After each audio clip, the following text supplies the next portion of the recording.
and obviously shit that's happened with you in terms of like your life dramatically changing all them years ago. A lot has happened now. Yeah. So tell me a bit about that.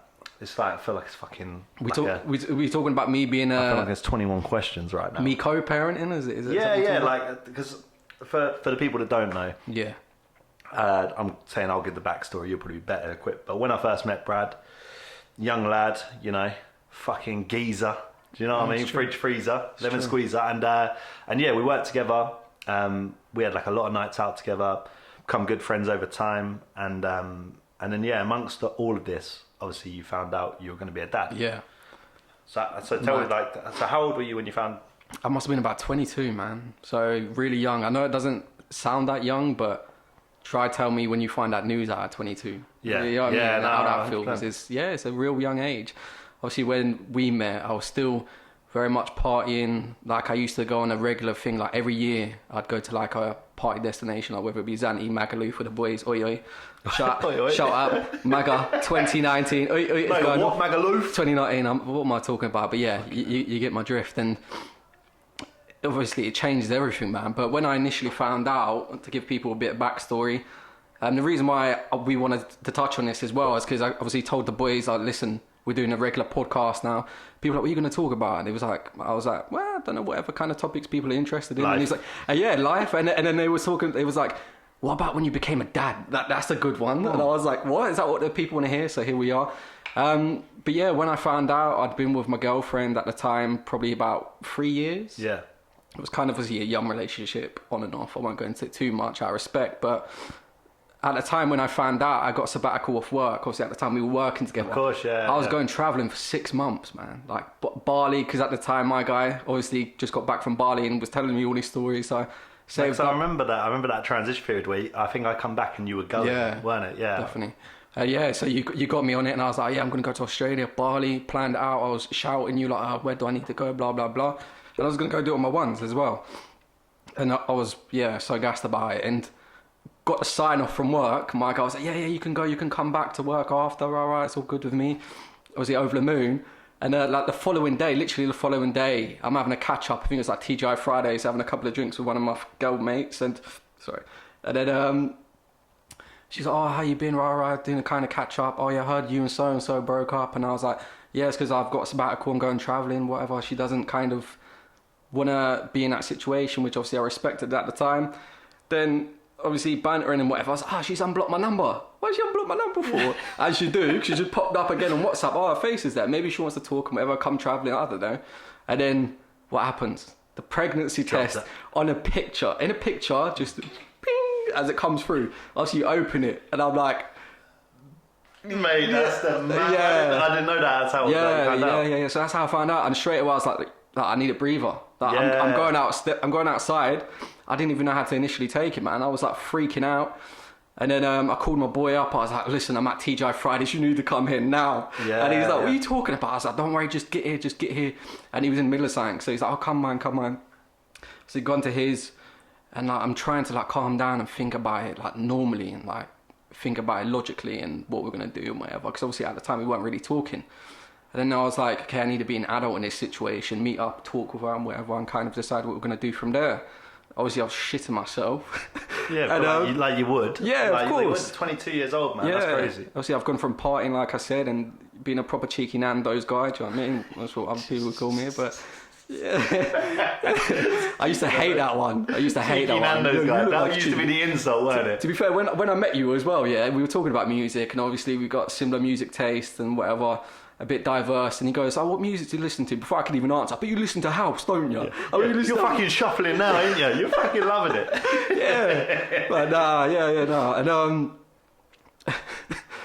yeah, where sorry, that's in the middle of a really deep... Yeah. I just found out. I called my boy, I had a breather. And next thing I fucking know, Cheeky Nando. That's right, bring a bit of light to it. But so obviously after that, I was trying to think about it calm and whatever. Then I was like, obviously we need to talk about this. So I met up with her. That obviously that's the right thing to do and whatever. There's obviously two things that were going to come out of it. Do you know what I mean? And I didn't really know how I felt at the time, so I just went and had a conversation about it. So I've jumped in a car. We're obviously going to park up somewhere, and I'm ready to talk to her about it. And straight away, I'm like, oh yeah, obviously we've got to talk about it. She's like, oh yeah, we do need to talk about it because we need to talk about what we're going to do when he's here. He or she's here. It wasn't... Yeah, there was no comment. Yeah, it was no conversation like, oh, rah, rah. It was literally, we need to find out what we're doing. Yeah, so it's not even like, oh, I don't know what we're going to do. It's like, okay, I need to know what I'm going to do because this is happening. So obviously that happened and my fucking ass just dropped, do you know? Of course. Because, mate, I'd say that 22 years old fight, that's mad. To kind of, I don't want to say the wrong words here, but obviously it's a conversation that ideally you want to have. Like, I still think the outcome would have been the same, to be honest, but it's a conversation that I wanted to have. And all these things run through your head. You're kind of, as savage as it sounds, as a brutal truth, you're kind of like, oh, but the girl I'm having a kid with has to be the girl I know 100% I was going to marry. You're supposed to get married before. You have that whole idea of that the Disney film, isn't it? The way everything's meant to be. And at a time, to be like completely honest, I wasn't there because obviously we were both young and whatever, kind of on and off. But obviously loved the girl. But yeah, so I was freaking out about that. Obviously, you say some things in the heat of the moment. I wasn't like going mad or anything, but I said obviously things that you regret. Again, around a piece of like wanting to marry and whatever. Because obviously I grew up. My mum brought me up, so. Because of that, naturally you're like, oh, but we need to be together, we need to be married and blah, blah, blah. So yeah, like she went a separate way after that. I went back home and then I was like freaking out. And I don't really cry. Like I'm an emotional person, I'll put it out there. I'm a bit of a sensitive guy, but I'm not a crier. Yeah. I called up my uncle, because like I said, my dad's not bad. I called up my uncle and then first of all, I'm just like, I need to talk to you. And he's like, well, what's up? And like, I couldn't even get the words out, man. It was that mad. I couldn't even get the words out. And then finally, he was like, is so-and-so pregnant? I almost said the name, sorry. So-and-so pregnant. And I was like, yeah, she's pregnant. Blah, blah, blah. Like, started bawling. And I was like, I feel like I've gone down for like life imprisonment. My life is over. Yeah. And now when I look back at it, I can laugh. I'm like, ridiculous, you know what I mean? But I was genuinely sobbing like a baby, man. I was like, my life is fucking over. It's mad to know that as well, because obviously I remember... Because before, like, it become like common knowledge. I remember us having this conversation in the car. On a download, Yeah, and I remember it was one of them. We had the conversation about it, and when I spoke to you then, you seemed so composed about it. If that made sense. But I didn't realise. That's what I mean. It's interesting. Force yourself to, man. Yeah, you have to be, because I mean, I would never. I can't talk for other people, but it's like a strong opinion of mine is like, if you get someone pregnant, like, you better be there. It's as simple as that. Do you know what I mean? Like, as a man, like, you have to be there, regardless of how you feel about it. Just be there. Do you know what I mean? And obviously, I was freaking out inside, but everyone's like, oh, yeah, you look like you're taking it so well. And inside, I'm fucking screaming, like, oh my God, I'm freaking out. But yeah, obviously, we came to terms and wanted to make it work. And initially, we got on very well. And obviously, things happened along the way. And we obviously made it work for X amount of time. It was a couple of years. And yeah, decided. How did like, just from when you found out news, like, how did you find like the shift in, for example, as you said, like, you're going out all the time, you're doing all this stuff, and then, for example, your whole outlook, I said you were about to go traveling, you're about to do all these things. It's mad. And that's why I got a lot of respect, because I know people who have had the same find out they're having a kid, but they won't let their life be compromised. Yeah, you know what I mean? So they'll still be like, all right, cool. All right, you're pregnant. All right, cheers. And then hop on a flight and still go somewhere. Well, that's why I said mad respect for you. And she was like still saying, like, listen, like, the baby's not going to be here for 9 months, go and travel. Like, how? Imagine going traveling for 6 months. Like, nah, you can't do that. So obviously, like I said, the love was there between us. I won't touch on that too much. And made it work. And thankfully, where we are today, obviously, like I said, I'm a single parent, I co-parent and whatever. Like, that term co-parent sounds funny, but I can never say, like, my friends, whatever, like, oh, your baby mama. Like, I can't bring myself to say that. It's co-parenting's the right way. I think the right way of putting it. Like, exactly. And it's crazy, because, as I said, seeing how you've grown from when I met you, about this being like a big fucking tug-off session. It's like, yo, what a guy you are. Honestly, I'm champion. But I'm really proud of just the way you've dealt with it, and that you're such a good dad. And all of these things, man. But the reason why I wanted to talk about it, I know you were saying other people would be interested as well, but for me, it's to find something out, like, big news, 22 years old, like, all this stuff. Yeah. And and also, I think I remember saying this to you at the time, where it was like, your look on it. As a lot of people see like a kid as a burden, or see a kid or whatever. It's the truth of it. Yeah, it's the truth of it, man. But it's also like the biggest blessing and miracle that can happen. Yeah, and when you're in there and people are saying that, it's such a cliche thing. Like, you don't want to hear that. Like, people are like, oh yeah, but you'll make it work and it'll be great. It'll be the best thing that ever happened to you. And because it's not there and you're not in that situation, it's like when you were in school, yeah, and like older people like, listen, GCSEs matter because when you leave school, like nobody listened to that. Yeah. Do you know what I mean? It's the same kind of thing unless you're living in that moment. Like you can't understand that. And I think the best advice I can give to anyone is kind of just rationalize your thoughts. You know what I mean? It's okay to freak out. It's okay to be like, oh, well, I had all these plans. Like, you can still make those plans happen. Like, at the end of the day, you're always going to have time to make things happen, whether it be work, hobbies, and whatever. I don't want to say adapt because it's not like forcibly you have to adapt, but your lifestyle changes, obviously, but it changes for the better. Like, I still have work friends in like my current job at the moment where I'm this kind of guy that's always like talking shit and joking around and whatever, being a bit immature. And then when they see me with, obviously, my boy, it's like a completely different person. Of course, yeah. It's because although you're still kind of like joking around, it just shows, I don't want to see the real person, but it shows, it's not like you have to force yourself to be an adult, but it's like, that's the other side of you that people don't necessarily see until they see you with your child. Do you know what I mean? Of course, yeah. And yeah, the love is unbelievable, man. Like I said, again, it's one of those things that people can't understand unless you're in that position. But yeah, he's mini me, man. But how did you find? That's right. How did you find people? Again, without getting too deep. No, but please, but the people around you, for example, because again, 22 years old. Again, all your friends can be of a similar age. Yeah. Do you know what I mean? And they're all kind of doing their thing. What, Yeah. 20, an average 22-year-old yeah, does. of course. So how did you find like obviously everyone around you? Yeah, that was the maddest thing. Like I said it on the last episode. Again, I don't want it to turn into a tugging off fucking match, but Tug me. yeah, this is why this is why I got time for yourself and like a very few amount of people. Like in my social circle, there's very few people, and I don't feel it necessary to have all these friends all over my Instagram and all these pictures with different people. Like, because I've only got time for the real ones. Obviously, I'm a parent. I've got a busy lifestyle, so I always make time for people that matter. Like, for example, when I was that young, like, he had stuff. I think it was his christening. Yeah. Like, I think it was like you and one other person. No, we do not talk up here. Voldemort. You don't say his name. You don't say his name. I'm messing. Yeah.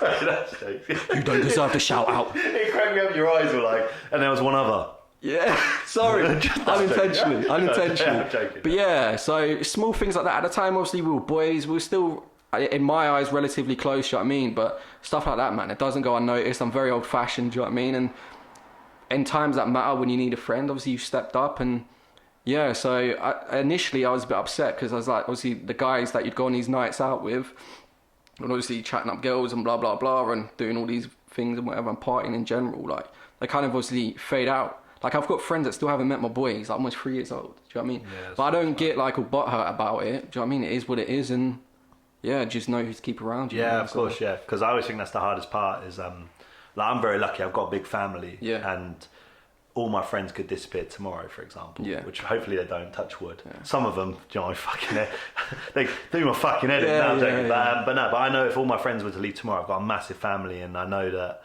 I would always have a support circle. And I always think that when you find out that sort of news, it's so important to have a support circle around you, because it's such like. It's funny you say that as well, because I've got a brother who's like 3 years older than me. At that time, he was expecting, so obviously they've got a little one on the way, and I think she must have been only 2-3 months gone. And I remember when I found out, I genuinely said to him, I was like, "Oh, bro, like, I'm so happy for you, but fuck that was me, boy." I was like, no, that was me. Those were my genuine words as well. And then obviously, it must have been like weeks later. I think it was like 2 weeks later. I've gone around to their house because obviously they had like a little flat at the time and whatever. And I'm there with my mum, and she just stuck it on me in front of them. She was like, "And you got something you want to tell them?" And rah rah. And then I was like, so and so is pregnant, and my brother just looked at me like, "Nah, you're going travelling, fuck off, you're winding me up." I don't believe you. And obviously when he found out, he was more shocked than I was. Like, it was a bigger shock for him than it was for me. And it was funny. And obviously those two boys are best friends now. It's amazing to see. But touching on family again, like they were really there for me, man. Like after, like I said, single parent, especially, I can't say especially, that's the wrong word, forgive me. But for dads, it can be hard, just as hard for the women as well, in a sense where financially, these day and age of properties and whatever, it's a hard time. Do you know what I mean? So if you're not on an awful lot of money, like I'm in an okay place, but financially I'm not in a kind of place where I can just buy a house. I'm not as lucky as other people. Do you know what I mean? And so when we kind of split, my brother was like, listen, we got a spare room. Like you come and stay in the room and whatever. Obviously at the time I had my boy as well. And I was like, man, I'm on hard times. Like I'm looking around the room and it was my nephew's room because he was staying with them anyway, he didn't have the bed. And I was like, yo, what the fuck am I doing with my life? Do you know what I mean? Yeah. I was really down for about 2 days. I was like, this is hard, man. That was easy. Like I said, co-parenting, it's not easy. I was like, this is really hard. And then I kind of like reflected and I was like, what am I upset about, man? Like, I'm so thankful to have family that are there for me, but also not just that, like, I've got to somehow, may sound strange to some people, but enjoy that process in a sense where this is where I'm at now. And when my boy's older and whatever, I'm going to tell him my story. Like I started off like in a spare room.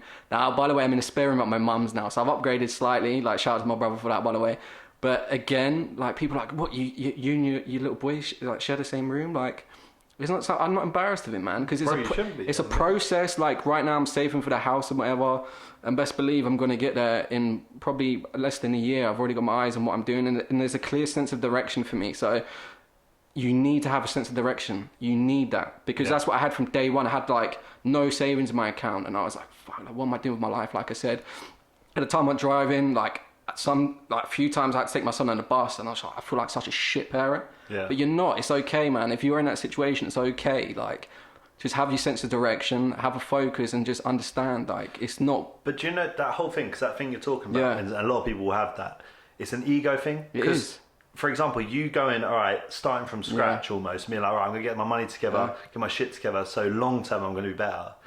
That's like, the only reason that would seem bad is because of ego. Yeah. Because you think, someone will think, I'm staying here, that's bad, but it's not. Yeah. It's like, you could, I always listen to Gary Vee, I'm not sure you've Vaynerchuk. Yeah, he's a great guy. And he's fucking brilliant. And the reason why I love him. He's like Marmite though. Yeah, some people just, but he just says how it is. But he says the same thing. He's like, you could spend the next 10 years whatever, and then start from scratch there, and you're still, do you know what I mean, you're still doing and a good point was as well, like I said, my financial situation's okay. Like I could have afforded to go rent a place, but I would have been burning my money and I would have been still at the bottom and I wouldn't have progressed. But I'm looking to hopefully buy a house and move up in my life and continue to look forward. Do you know what I mean? So that's the slow steps, but I'm just enjoying the process, man. And I don't get down about it anymore. Do you know what I mean? I kind of look at like, why was I down about it? And I'm grateful to kind of rationalize these thoughts and understand the process and whatever. It's a good place to be. And I said it's just been so cool from,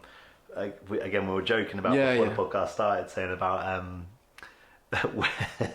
we're saying when your leg was in a brace and like all the time. Man. We're just talking about when the Forrest Gump brace. Yeah, the Forrest Gump brace, and I remember when you started, it was almost like we've always been like good mates from when we met, and but it's seeing the growth of you as a person has been dope. Likewise, man. There's a lot of people who, and I know who have had similar news and haven't stepped up as a man, stepped up as a dad. This has turned off in a fucking tug-off session. It is. But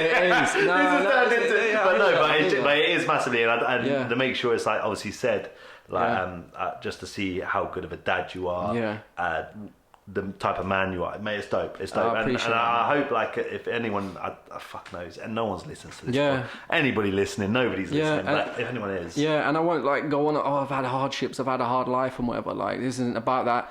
I kind of said to you the reason why we kind of wanted to talk about these kind of subjects is relevance. People might be going through the same shit, and I didn't want to kind of hold back and not be honest, and that's what it's about. And obviously we'll continue to do that. But obviously growing up and not having a father figure around, you kind of seek advice from those kind of people. Do you know what I mean? Yeah. So growing up, man, you kind of have to find out about life along the way from yourself. But obviously there's other positive influences around you and whatever, which is great. But you kind of. So me being in that position, I didn't have that kind of advice. I kind of learned along the way, but it's tough. I think it's tough. Like I'm very blessed. My dad, I love my dad to bits, and my dad's been a great role model. But I think, I know a few people who haven't had their dad in their life, and I think there's only two ways you can deal with that. You can deal with it and be like, oh, I'm gonna be a shit dad as well because my dad was a shit dad. It's madness. And then other people see it as going, I had a shit dad, I didn't have a dad, but because of that, I'll make sure my kid will it's never have life lessons, man. You like, there's obviously negative things that are going to happen to you in your life. There's going to be serious hardships and shit moments, like whether it be family passing or just encountering other things, of course, like life throws at you. But yeah, not to sound like some kind of motivational speaker, but it's true. Like, you just need to take a lesson from those things and move forward. But you've been through it. That's the thing. I think when people sit there and say stuff, like, it annoys me when you see people on Instagram. They're like, they drop an inspirational quote. And I'm like, oh, that didn't really apply to your life. Whereas, as I said, for you, you've been through it. You found out this news. You've stepped up. You've done the things that you should have done. Yeah. And so I think when I hear you say certain things or you talk on certain things, for me personally, and for people who know you, will say the same thing, like, where it's interesting and it's knowledge. Because I know when I find out that, I mean, whenever this fucking day comes, if I find out I'm having a kid, people like yourself are the people that I'll look at and be like, oh, how are they fucking doing it? They were cool, calm, and collected. Now I know it weren't so much so to begin with. Yeah, I'm always on the other side of the phone. But people, that's what people think it's like, man. They think you're going to be all calm and whatever. I mean, if it's planned, that's great. I think, obviously, life's not always planned. It doesn't have to be the way. But ideally, it's planned. Do you know what I mean? And so, yeah, man. But no, loads of kids haven't that. Loads of people don't. I'd say I would love to know the percentage of people who, because everyone can sit there and be like, oh, they don't want to talk on it. But if we're being completely honest, the amount, like, I don't think I was planned. Like, and I'm sure, like, there's the percentage of people that aren't planned. Do you know what I mean? It's probably a fucking high percentage, because how many people sit there and be like, right, let's try for a baby, let's try for a kid. Majority. Yeah, I'm laughing because don't walk on the ledge. Don't walk the ledge. Yeah, I'm reminiscing. Like, I'm laughing because I'm like, how was my boy conceived? I was like, fuck, I ain't touching on that, man. But yeah. Yours was probably a drunken night somewhere, man. Yeah, that's what I'm saying, and that's fine. It doesn't mean that your parents don't love you. Yeah. For you not to be planned or not to be like in their vision of what they wanted doesn't mean that when you've come here you're not loved and not anything else. Yeah, man. My boy, honestly, cliche again, but he's literally my best friend. He makes me laugh so much, better than anyone else. I think he's genuinely the most placid human being I've ever met. He's so soft-spoken, so kind. But to add a bit of context to this, I think I was driving to get him some toys, whatever. I was telling him he's been a good boy and whatever, as you do. And someone cut me up on the road. It was actually just round the corner from here. And obviously I'm effing and blinding. And then we've drove on literally like another minute, and he's going, Daddy, I want to say something. What's that thing you say? I need to say something. Clear as day, he's only 2, almost 3. And I'm like, what's that? He's like, fucking hell, man. Out of nowhere. Clear as day, out of nowhere. He said it so softly spoken and kind. Fucking hell, man. And I was like, how do I call his mum and explain that one? Because obviously people already know. The amount of times I say man at the end of every sentence, like, there's no... Yeah, what do you say? There's no line about that. There's none. Oh, jeez. So yeah, the joy they bring, honestly. No, that's so funny, man. But no, without going on to it too much, it's dope. I'm glad you've opened up about that conversation. Hopefully, if anybody is listening, hopefully they take something from that. And like I said, hopefully in the near future we plan a lot of things. They don't have to be easy subjects to talk about, because whether they be personal, but hopefully it gives food for thought for other people, man. And that's what it's about. And talking about shit that ain't easy to talk about.